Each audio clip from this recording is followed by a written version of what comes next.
Hazrat Abu Huraira radiyallahu anhu reports, when Khaybar was conquered, roasted poisoned mutton was presented to the Prophet sallallahu alaihi wasallam by the Jews.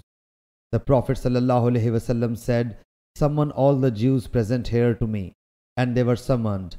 So he sallallahu alaihi wasallam said to them, "I would like to ask you a question. Will you give the true answer?" They replied, "Yes."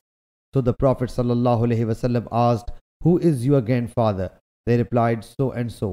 He sallallahu alaihi wasallam said, "You are telling a lie. The name of your grandfather is so and so." They said, "You have spoken the truth."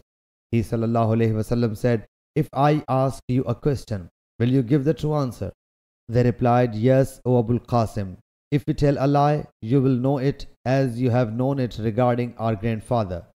He sallallahu alaihi wasallam said, "Who are the denizens of hell?"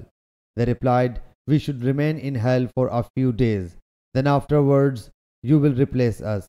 The Prophet sallallahu alaihi wasallam said, "You will suffer disgrace in it, and by Allah Jalla Jalaluhu, we will never succeed you in it." Then he sallallahu alaihi wasallam said, "If I ask you a question, will you give the true answer?" They replied, "O Abul Qasim, yes." He sallallahu alaihi wasallam said, "Have you poisoned this mutton?" They replied, "Yes." He sallallahu alaihi wasallam said, "Who exhorted you to do this?" They replied, "We intended so to get rid of you if you were a liar, and in case you were a true prophet, the poison could not harm you." Sahih Bukhari Hadith number 3169.